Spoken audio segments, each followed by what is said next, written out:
Ambassador Sarah Chen had worn the same diplomatic smile for 3 years aboard the Galactic Council station. Her face had become a familiar sight in the gleaming corridors of Unity Station, always pleasant, always accommodating. The other species had grown comfortable with her presence, viewing humans as another harmless addition to their cosmic community. The council chambers buzzed with the usual political chatter as representatives from dozens of worlds gathered for the weekly session. Sarah took her designated seat in the outer ring, where newer species were placed. The humans had been granted membership only recently, and their voting power remained minimal. She didn't mind. Patience was something her species had learned well during their climb from primitive hunters to spacefaring diplomats.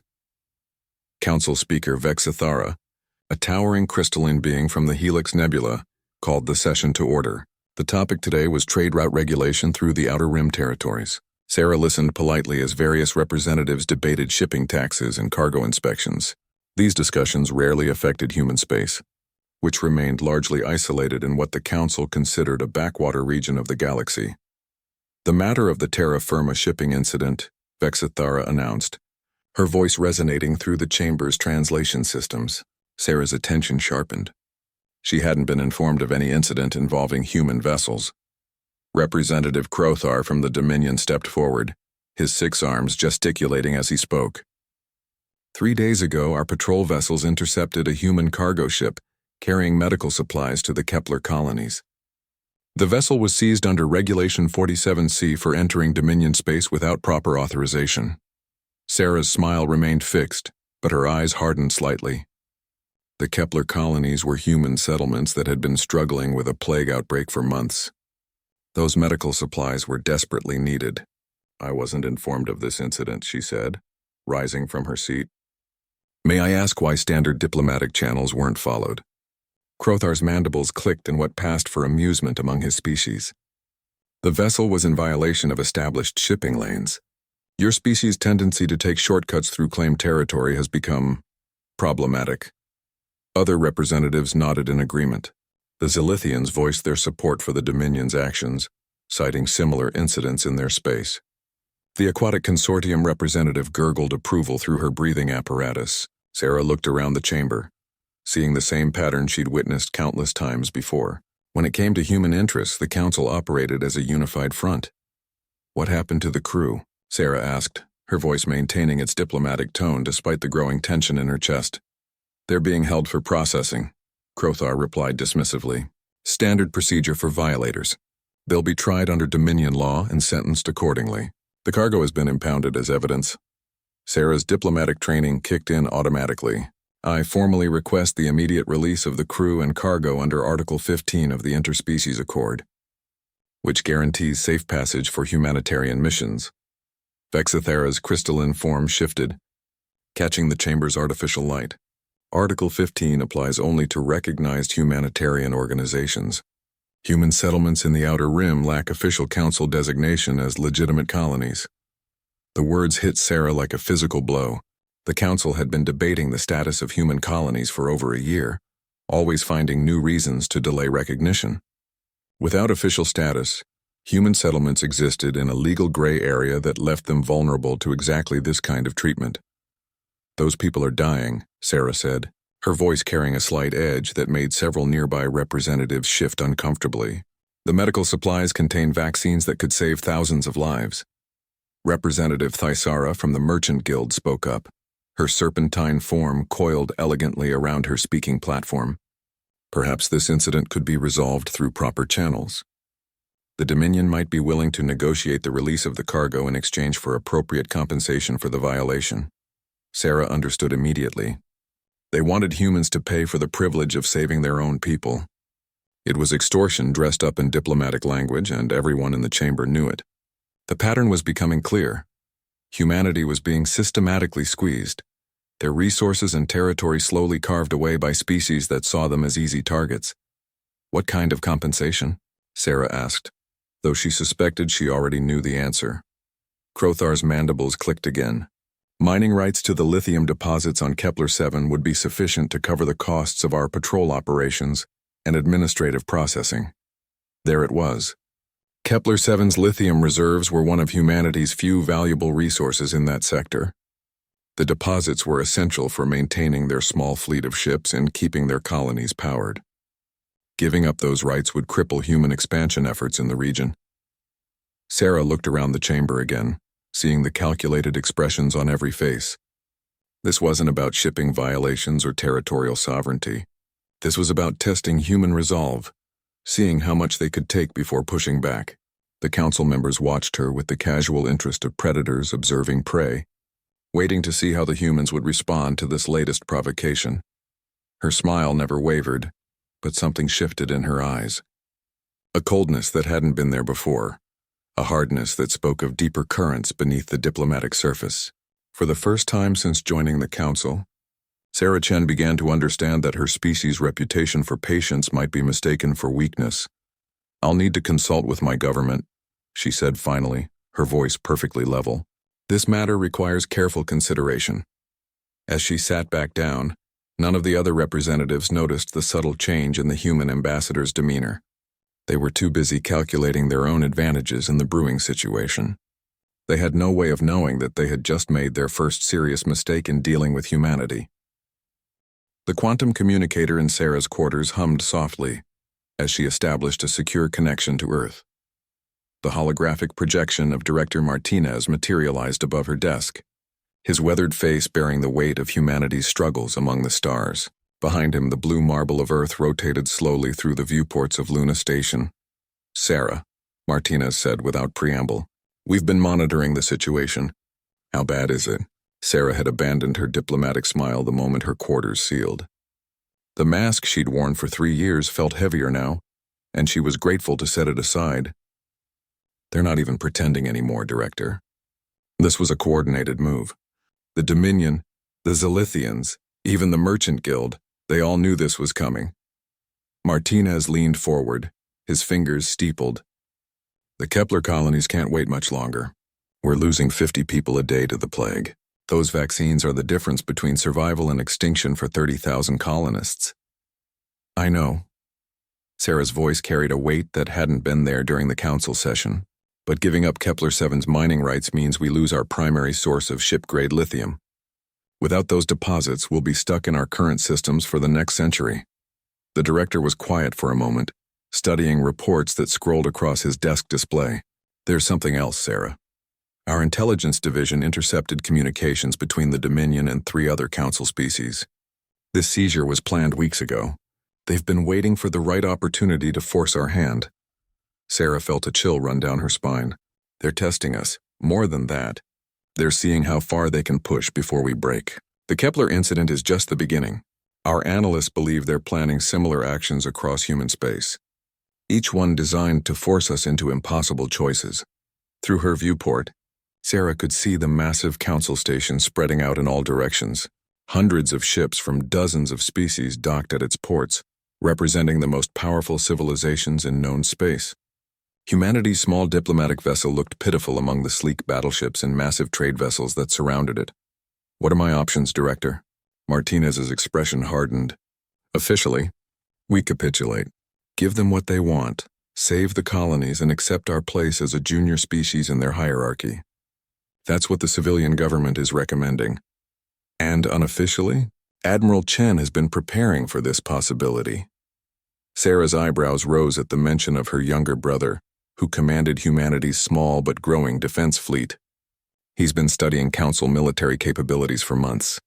The species think we're weak because we haven't shown aggression. They assume our diplomatic nature means we lack teeth." Sarah understood the implication immediately. "They don't know about Project Prometheus." "Exactly. They see our public fleet, mining ships, colony transports, basic patrol vessels. They have no idea we've been building something else entirely." Martinez paused, choosing his words carefully. "The question is whether we're ready to show them who we really are." For 3 years, humanity had played the role of grateful newcomers to the galactic community. They'd accepted minor trade deals, settled for inferior shipping routes, and allowed their territory to be slowly encroached upon by more aggressive species. But beneath the surface, they'd been preparing for exactly this moment. "How long do the Kepler colonies have?" Sarah asked. 2 weeks. Maybe 3 if we implement emergency rationing of existing medical supplies. Sarah closed her eyes, weighing impossible choices. As a diplomat, her job was to find peaceful solutions, to build bridges between species and prevent conflicts. But she'd also sworn an oath to protect human interests, and sometimes protection required more than words. There's a third option, she said finally. Martinez raised an eyebrow. I'm listening. We give them exactly what they're asking for, but we do it on our terms. The Council thinks they understand human nature because they've seen our diplomatic face for 3 years. They believe we're naturally submissive, that we'll accept any humiliation rather than fight. You want to surprise them. I want to educate them. Sarah's voice carried a new edge, something that would have made the Council representatives very uncomfortable if they'd heard it. They've made assumptions about our species based on limited data. It's time they learned that humans wear many faces, and the diplomatic one is just the beginning. Martinez smiled for the first time during their conversation. What do you need? Time to set the stage properly. Can Admiral Chen have assets in position within 72 hours? Already done. He anticipated this conversation 3 days ago. Martinez's smile widened. Sometimes I forget you two are related. You both have the same predatory instincts. Sarah felt something shift inside her, like a lock clicking open after years of being secured. The patient diplomat was still there, but now she could feel the deeper currents of her nature flowing freely. Her ancestors had been apex predators on a world that tried to kill them every day. That heritage didn't disappear just because they'd learned to shake hands and sign treaties. Send word to the colonies, she said. Tell them help is coming, but not in the way anyone expects. As the communication ended, Sarah stood before her viewport, watching the alien ships that crowded around the Council station. Tomorrow she would return to the Council chambers wearing her diplomatic smile. She would sit in the outer ring with the other junior species and listen politely to their debates. But underneath that familiar mask, something new was stirring. The galaxy was about to learn that humanity's greatest strength wasn't their technology or their numbers. It was their ability to become whatever the situation required, and right now, the situation required something far more dangerous than a diplomat. The Council chambers felt different when Sarah entered the next morning. The same representatives occupied their positions. The same artificial lighting cast the same sterile glow across the polished surfaces. But something had shifted in the undercurrents of power. Sarah took her seat in the outer ring, her diplomatic smile perfectly in place, but her eyes carried a new intensity that several nearby delegates noticed without understanding. Representative Crothar stood at the center of the chamber, his mandibles clicking with satisfaction as he addressed the assembly. The matter of the terra firma cargo vessel has been resolved efficiently. The human government has agreed to transfer mining rights for the Kepler-7 lithium deposits in exchange for the release of their medical supplies. Murmurs of approval rippled through the chamber. The Zilithian representative's feathers ruffled with pleasure, while the aquatic consortium delegate's gills fluttered in what passed for amusement among her species. To them, this was exactly how the galaxy should function. Stronger species setting terms while weaker ones accepted whatever scraps were offered. Sarah remained seated, her hands folded calmly in her lap. Actually, she said, her voice carrying clearly through the chamber's acoustics, there's been a small misunderstanding. The chamber fell silent. Representative Crothar's 6 arms gestured impatiently. The agreement has been finalized through proper diplomatic channels. Your government has already transmitted the necessary authorization codes. Oh, we've definitely transmitted something, Sarah agreed, her smile never wavering. But I think there might be some confusion about the exact nature of our response. Council Speaker Vexisthara's crystalline form shifted forward. Explain. Sarah rose from her seat with fluid grace, moving to the center of the chamber with confident steps. For the first time since joining the Council, she didn't wait for permission to address the assembly from the primary speaking position. 3 days ago, you seized one of our medical supply ships carrying vaccines to dying colonists, she began, her voice conversational but carrying to every corner of the chamber. Yesterday you offered to release those supplies in exchange for mining rights worth approximately 50 billion credits. Today you assumed we would simply accept this arrangement because humans have a reputation for being accommodating. The word accommodating carried a subtle emphasis that made several representatives shift uncomfortably. There was something different about the human ambassador's tone, a confidence that hadn't been there before. The problem, Sarah continued, is that your understanding of human nature is based on incomplete data. You've observed our diplomatic protocols, our trade negotiations, our peaceful expansion into unclaimed territories. You've concluded that we're naturally submissive, that we prefer negotiation to confrontation. Representative Thisara from the Merchant Guild coiled tighter around her speaking platform. Your point, Ambassador. Sarah's smile widened, but the warmth never reached her eyes. My point is that diplomacy isn't weakness. It's a choice. And when that choice is removed... She paused, letting the silence stretch. Well, humans become something entirely different. The chamber's main display screen flickered to life, showing a tactical overview of the Kepler system. Dozens of ships appeared on the projection, but these weren't the civilian vessels the Council was familiar with. These ships were sleek, predatory, and absolutely lethal. Ladies, gentlemen, and esteemed representatives of various non-binary species, Sarah said, her voice now carrying the cold precision of a military briefing. Allow me to introduce you to the human response to extortion. The display zoomed in on the Dominion patrol station where the terra firma was being held. Surrounding it were 6 ships that bore no resemblance to any human vessel the Council had previously encountered. They were angular, aggressive, and bristling with weapons that registered on the tactical display as unknown energy signatures. Representative Crothar's mandibles stopped clicking. What is the meaning of this? The meaning, Sarah replied, is that you've made a fundamental error in judgment. You assumed that because humans choose diplomacy, we're incapable of warfare. You thought that because we've been patient, we're weak. You believed that because we smile and negotiate, we lack the capacity for violence. The tactical display updated, showing additional human ships decloaking throughout Dominion space. The numbers were staggering. Hundreds of vessels that had apparently been hiding in plain sight, disguised as asteroid fields, mining operations, and deep space debris. Impossible, whispered the Zilithian representative. Our sensors would have detected such a fleet. Sarah's laugh was genuinely amused. Your sensors detect what we want them to detect. Did you really think a species that survived as apex predators on a death world wouldn't know how to hunt effectively? We've been mapping your territories, studying your defenses, and positioning our assets for 3 years. The chamber erupted in chaos. Representatives shouted questions and accusations while their aides frantically tried to contact their respective military commands.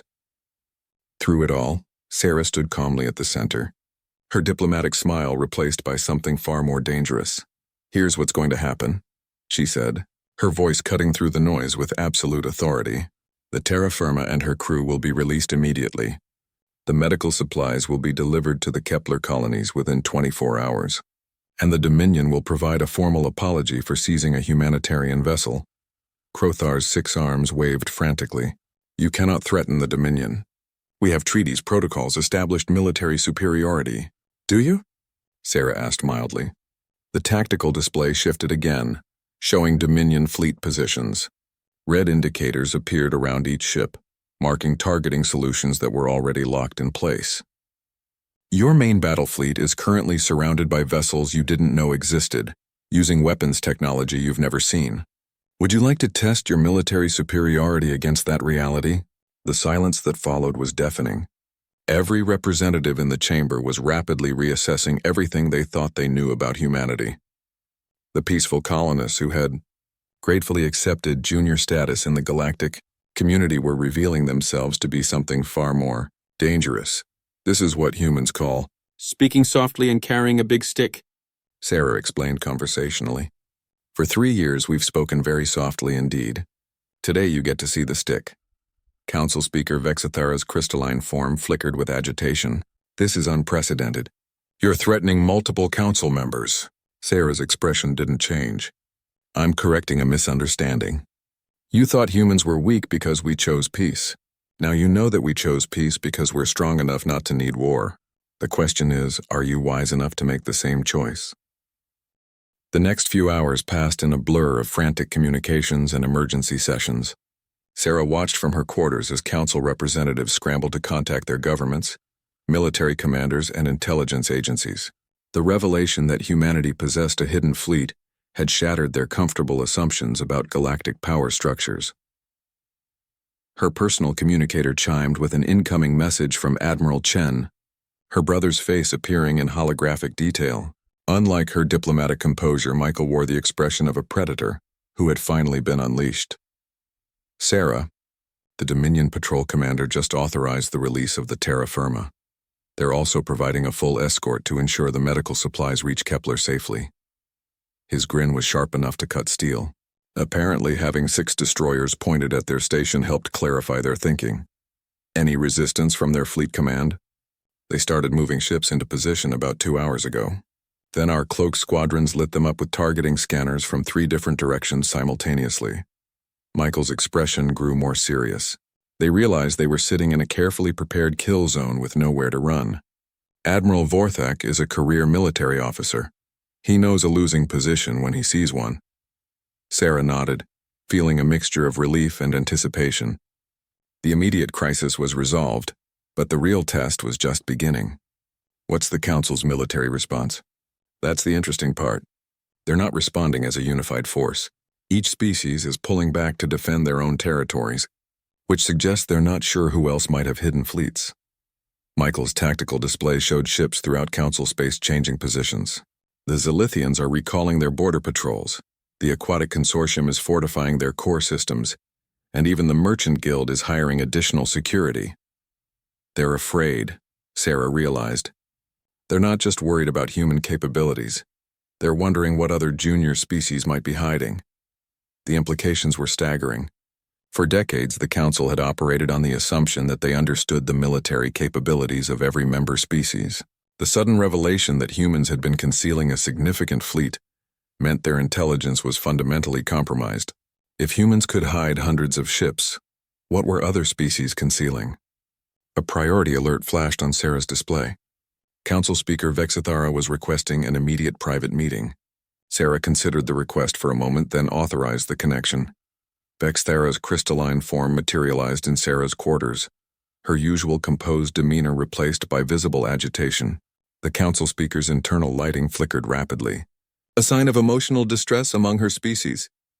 Ambassador Chen, Vexithara began without preamble, we need to discuss the situation before it escalates beyond control.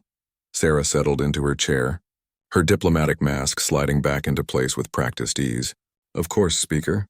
I'm always available for constructive dialogue. Constructive dialogue?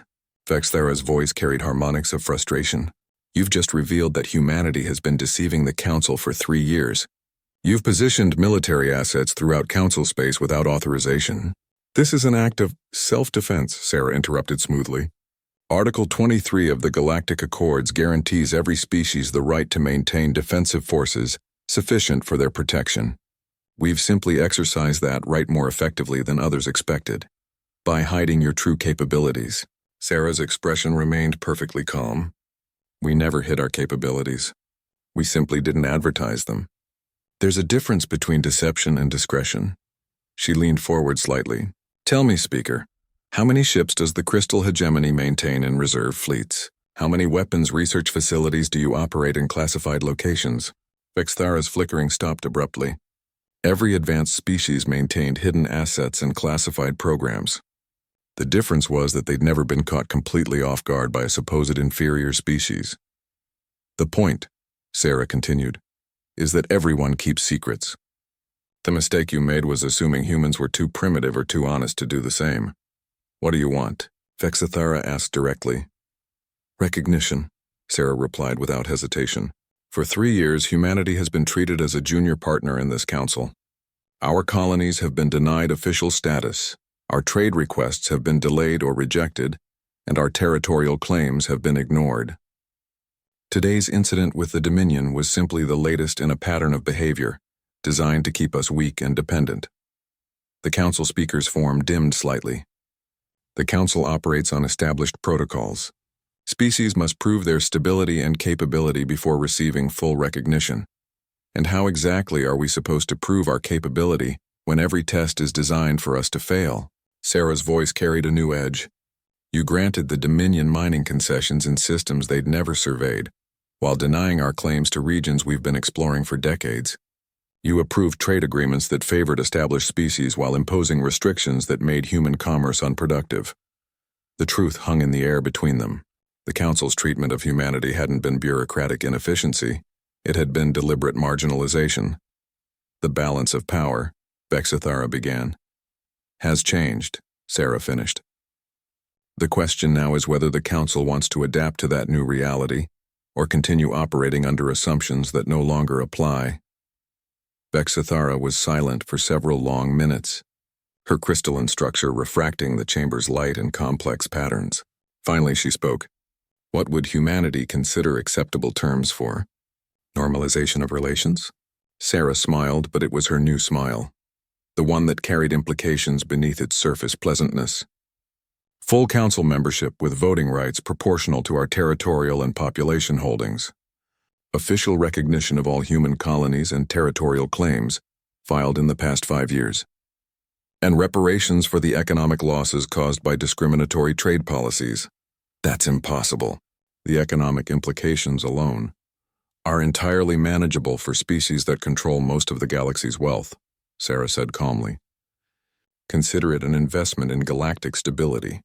After all, you wouldn't want humanity to conclude that the Council is an inherently hostile organization that needs to be restructured. The threat was subtle, but unmistakable. Vexithara understood immediately that humanity wasn't just asking for equal treatment. They were demanding it from a position of newly revealed strength. I'll need to consult with the other council leaders, Vexithara said finally. Of course. But Speaker? Sarah's voice carried a note of friendly warning. I should mention that Admiral Chen has orders to maintain our current military posture until these negotiations are concluded. For security purposes, you understand. As Vexithara's hologram faded, Sarah allowed herself a moment of satisfaction. The diplomatic game was far from over, but the rules had fundamentally changed. Humanity was no longer playing from a position of weakness. The emergency session of the Galactic Council convened 12 hours after Sarah's meeting with Speaker Vexithara. The chamber buzzed with tension as representatives from major species huddled in urgent discussions, their usual diplomatic protocols abandoned in favor of crisis management. Sarah entered the chamber to find every eye tracking her movement, but the casual dismissal she'd grown accustomed to had been replaced by wary respect. Representative Crothar stood at his delegation's platform, his 6 arms moving in agitated patterns as he addressed the assembly. The Dominion cannot accept these demands. Granting full council status to a species that has demonstrated such deceptive capabilities sets a dangerous precedent. Dangerous for whom? Asked Representative Mordak from the Titan Collective, his mechanical voice resonating through the chamber. For the council's credibility, or for species that prefer to maintain artificial advantages over others? Sarah observed the debate with interest. The revelation of humanity's hidden capabilities had done more than shift the balance of power. It had exposed fractures in the Council's unity that had been building for years. Smaller species were beginning to question whether they, too, had been systematically disadvantaged by the established hierarchy. Speaker Vexithara called for order, her crystalline form casting fractured light across the chamber walls. The immediate question before us is how to respond to humanity's revelation of their true military capacity. You mean their deception? Crothar corrected sharply. Sarah rose from her seat, moving to the center of the chamber, with the same confident stride she displayed the day before. But this time, no one questioned her right to address the assembly from the primary speaking position. Representative Crothar raises an interesting point about deception, she began, her voice carrying the same conversational tone that had preceded yesterday's bombshell. Perhaps we should examine that concept more closely. The chamber fell silent. After yesterday's demonstration, every representative understood that Sarah's calm observations preceded uncomfortable revelations. 3 years ago, when humanity first applied for council membership, we submitted complete territorial surveys, population reports, and economic assessments as required. Do you remember what happened to those reports? Vexithara's internal lighting dimmed slightly. They were reviewed according to standard protocols. They were buried, Sarah corrected pleasantly. For 18 months, our application sat in bureaucratic limbo while established species negotiated among themselves about how to divide up human territory once we inevitably failed as a galactic civilization. Gasps echoed through the chamber. Several smaller species representatives leaned forward, suddenly very interested in Sarah's words. "Oh yes," Sarah continued. "We have excellent intelligence services. We know about the Zilithian Dominion Accords that carved up our projected expansion routes. We're aware of the Merchant Guild's plans to acquire human mining operations at bankruptcy prices. We've seen the Aquatic Consortium's environmental impact studies for converting human colony worlds to aquatic habitats." The accused species representatives shifted uncomfortably, but none denied the allegations. In the ruthless politics of galactic expansion, such contingency planning was standard practice. So when Representative Crothar speaks of deception, Sarah said, her smile taking on a predatory quality, I have to ask, who exactly has been deceiving whom? Representative Thysera from the Merchant Guild coiled nervously around her platform. Standard contingency planning isn't the same as actively misleading the Council about military capabilities, isn't it? Sarah's voice carried genuine curiosity. You plan to acquire human assets through manufactured economic collapse. The Dominion planned to claim our territory through legal technicalities. The Aquatic Consortium planned to displace our populations for environmental reasons. None of these plans were disclosed during our membership negotiations. The chamber erupted in competing voices as smaller species demanded explanations from the major powers. Sarah waited for the chaos to subside before continuing. The difference is that our preparations were defensive. We built ships and positioned them strategically, because we understood that this council views newer species as resources to be exploited, rather than partners to be respected. Everything you've learned about human capabilities was already detailed in our original membership applications. You simply chose to ignore information that didn't fit your preconceptions. Representative. Mordok's mechanical voice cut through the noise. Are you suggesting the council's review process is fundamentally flawed? I'm suggesting the council operates a protection racket, Sarah replied bluntly. Major species maintain artificial barriers to entry, while systematically disadvantaging potential competitors. The membership process isn't designed to evaluate capabilities. It's designed to ensure that new species remain dependent on established powers. The accusation hung in the air like a physical force. What Sarah was describing wasn't just discriminatory policy. It was organized oppression on a galactic scale. Speaker Vexithara's form flickered with agitation. These are serious allegations, Ambassador Chen. Do you have evidence to support them? Sarah's smile widened. Would you like me to present the communications we've intercepted? The financial records we've obtained? The classified strategic assessments that detail exactly how each major species planned to profit from humanity's eventual collapse? The silence that followed was deafening. Every major species in the chamber had assumed their private communications were secure. Their classified planning sessions were truly secret. The possibility that humans had been monitoring council activities for years was an intelligence nightmare of unprecedented proportions. How? Whispered the Zilithian representative, her feathers ruffling with shock. The same way we hid our fleet, Sarah explained conversationally. You assumed that because we appeared technologically inferior, we actually were inferior. You never considered that our diplomatic politeness might mask sophisticated intelligence operations. Representative Crothar's mandibles clicked frantically. This is impossible. Our security protocols were designed by species that think in predictable patterns, Sarah interrupted. Human creativity tends to find solutions that others don't anticipate. It served us well in diplomacy, and it served us exceptionally well in espionage. The implications crashed over the chamber like a tidal wave. If humans had been monitoring council communications for 3 years, they possessed intelligence that could destabilize the entire galactic political structure. Trade secrets, military plans, diplomatic strategies, all potentially compromised. What do you want? Vexthara asked, her voice carrying undertones of desperate calculation. Sarah's expression didn't change, but something shifted in her posture. The diplomat was still there, but now the predator was clearly visible beneath the surface. I want the council to function as advertised, she said simply. Equal representation, fair treatment, and honest cooperation between species. If that's possible, humanity is prepared to be a constructive member of this organization. And if it's not possible, asked Mordok. Sarah's smile never wavered, but her eyes grew cold as winter starlight. Then humanity will pursue other options for securing our place in the galaxy. The private session convened 6 hours after Sarah's revelation about human intelligence operations. Only the 7 major species' primary representatives were present, along with Sarah and Speaker Vex Thara. The usual grandeur of the main chamber had been replaced by the stark functionality of a secure conference room, its walls lined with anti-surveillance technology that none of the participants fully trusted anymore.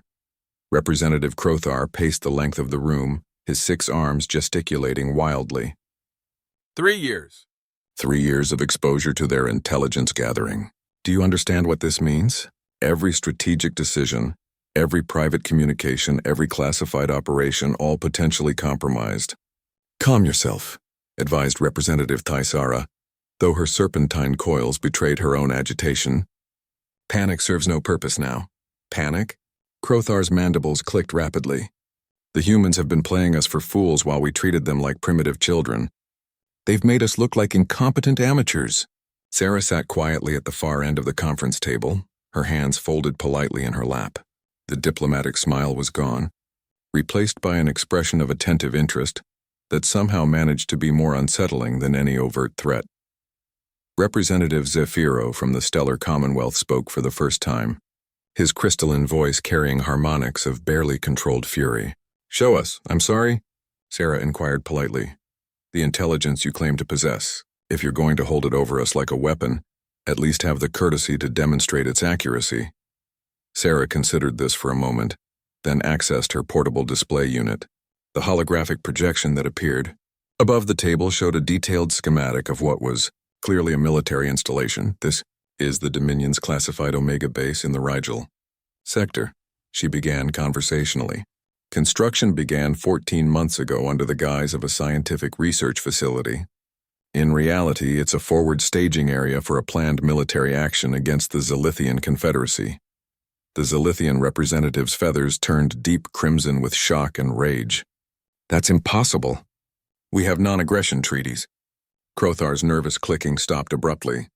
"How did you—" "The base is equipped with quantum torpedoes specifically designed to penetrate Zilithian bioship defenses," Sarah continued as if he hadn't spoken.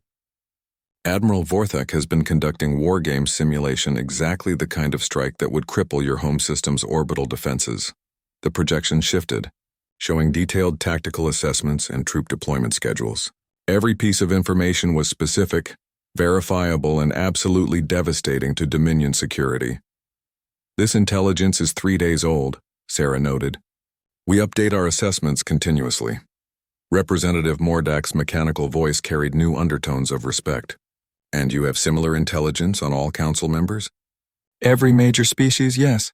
Including detailed assessments of military capabilities, economic vulnerabilities, and political succession plans." Sarah's tone remained conversational, as if she were discussing weather patterns rather than information that could topple governments. Vexithara's crystalline form had gone completely dark, a sign of severe emotional distress. "Why? Why gather such extensive intelligence if your intentions were truly peaceful?" Sarah's expression grew more serious. "Because peace requires understanding, Speaker, and understanding requires accurate information about potential threats." She gestured to the holographic display. "How can humanity make informed decisions about our future if we don't know that the Dominion is planning aggressive expansion? How can we protect our colonies if we don't understand the Merchant Guild's predatory lending practices?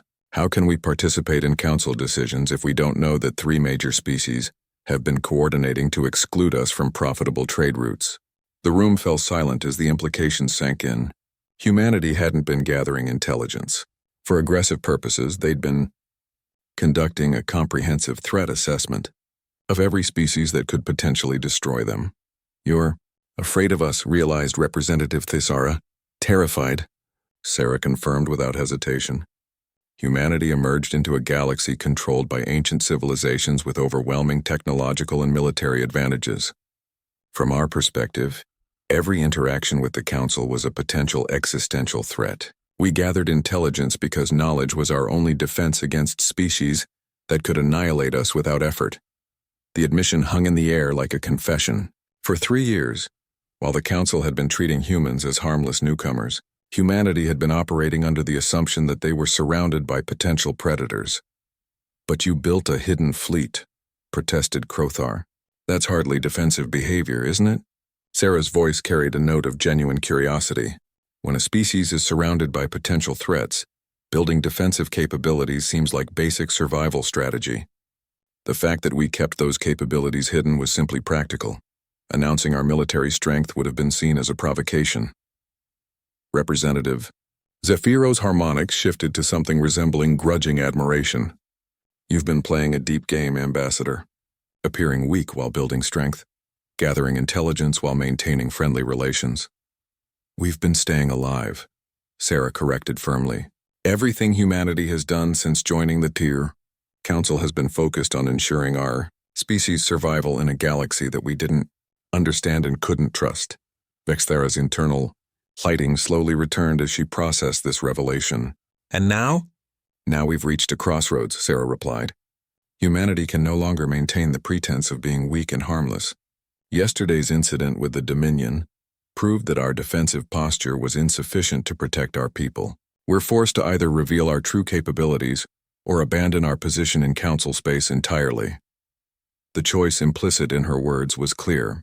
Humanity was prepared to fight for their place in the galaxy, but they would prefer to negotiate from a position of mutual respect rather than mutual destruction. What guarantees do we have that you won't use this intelligence against us? Asked Representative Thisara. Sarah's smile returned, but it was different now. Warmer, more genuine than her diplomatic mask had ever been. The same guarantee you've always had. Humanity benefits more from galactic stability than from chaos. We don't want to destroy the Council, we want to fix it. Fix it? Crothar's voice carried overtones of suspicion. Make it actually function as advertised, Sarah explained. Equal representation, fair treatment, honest cooperation. The principles the Council claims to uphold but rarely practices. She leaned forward slightly. Imagine what we could accomplish if species actually worked together instead of constantly maneuvering for advantage over each other. The vision she painted was simultaneously appealing and terrifying. A galaxy where cooperation replaced competition, where species shared resources and knowledge instead of hoarding them. It would require fundamental changes in how galactic civilization operated. The major species would lose significant advantages, observed Mordak. In exchange for unprecedented stability and growth, Sarah countered. A rising tide lifts all ships, as humans say. When everyone prospers, everyone benefits. Representative Crothar stopped pacing, his 6 arms falling still. And if we refuse? Sarah's expression didn't change, but the temperature in the room seemed to drop several degrees. Then humanity will pursue our interests through other means. We've spent 3 years learning how the galaxy really works. We can play by those rules if necessary. The threat was subtle but unmistakable. If the Council chose confrontation over cooperation, they would face an opponent who understood their weaknesses better than they understood themselves. 6 months later, Ambassador Sarah Chen stood at the observation deck of Unity Station, watching the controlled chaos of galactic commerce flowing through the massive docking bays below. The scene looked similar to her first day at the Council, but everything had fundamentally changed. Human cargo vessels now moved freely through the shipping lanes, their passage protected by the same treaties that governed all Council species. The Kepler colonies had not only survived their plague, but had become a major medical research hub, their vaccines and treatments sought after throughout the galaxy. Remarkable how quickly things can change, observed a familiar voice behind her. Sarah turned to see Speaker Vexithera approaching, her crystalline form catching the artificial starlight that illuminated the observation deck. The Council speaker moved with less formality than before, their interactions having evolved beyond strict diplomatic protocol. Change was inevitable, Sarah replied, offering a genuine smile that bore no resemblance to her old diplomatic mask. The question was whether it would be controlled or catastrophic. The months following humanity's revelation had been turbulent but ultimately transformative.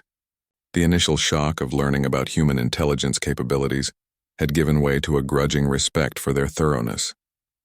When other species realized that humans possessed detailed assessments of everyone's strengths and vulnerabilities, the balance of power had shifted permanently. Representative Crothar submitted his resignation yesterday, Vexithara mentioned casually. The Dominion's military leadership decided they needed someone who could better adapt to the new galactic reality. Sarah nodded without surprise. The Dominion had struggled more than most with the transition to genuine equality among council species. Their culture valued dominance hierarchies, making it difficult for them to accept that smaller species could possess significant power. His replacement should find the transition easier, Sarah observed. Commander Yorthal has a reputation for pragmatism over ideology. You've been monitoring Dominion internal politics, Vexithara noted, though without accusation. We monitor everything, Sarah confirmed without apology. The difference is that now we share relevant intelligence with Council security instead of hoarding it for our own advantage. That had been the key to making the new system work. Humanity's intelligence network had become a Council asset, providing early warning of potential threats and helping prevent conflicts before they escalated. In exchange, human colonies received full protection under Council law, and humanity held a permanent seat on the High Command. The Merchant Guild has reported a 30% increase in interspecies trade since the reforms, Vexthara continued. Even Thyssera admits that eliminating the artificial barriers has been profitable for everyone. Sarah smiled at that. The Merchant Guild had been among the most resistant to change, viewing equality as a threat to their carefully maintained monopolies. But when smaller species gained access to fair trade agreements, the resulting economic boom had benefited even the established powers. What about the military situation? Stable, surprisingly. Admiral Chen's joint training exercises have been remarkably effective at building cooperation between species fleets. That had been perhaps the most unexpected development.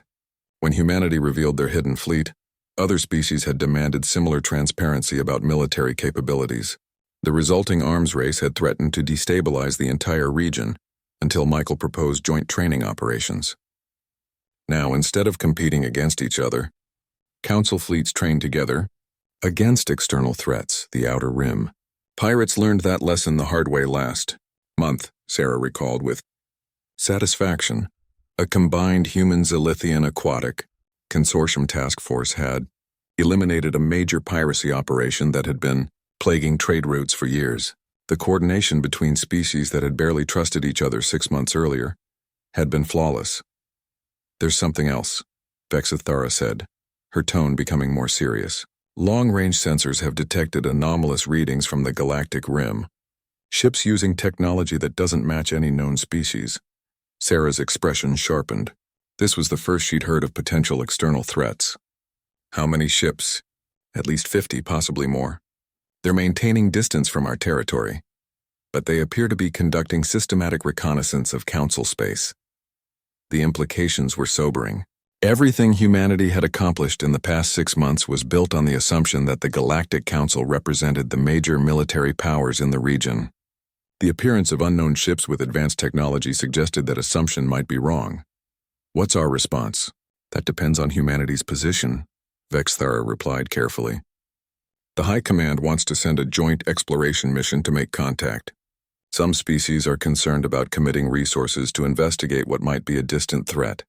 Sarah understood immediately. The Council was asking whether humanity would support another potentially costly military operation so soon after their own integration. Challenges. What do our intelligence assessments suggest about these ships? Unknown technology, coordinated movement patterns, and they're specifically avoiding areas with heavy Council presence, Vexithara summarized. Either they're extremely cautious traders from an undiscovered civilization, or they're conducting military reconnaissance for future operations. Sarah was quiet for several minutes, watching the flow of ships through the station's docking bays. Each vessel represented species that had learned to work together despite fundamental differences in biology, culture, and philosophy. It had taken considerable effort to build that cooperation, and she wasn't eager to see it tested by external pressures.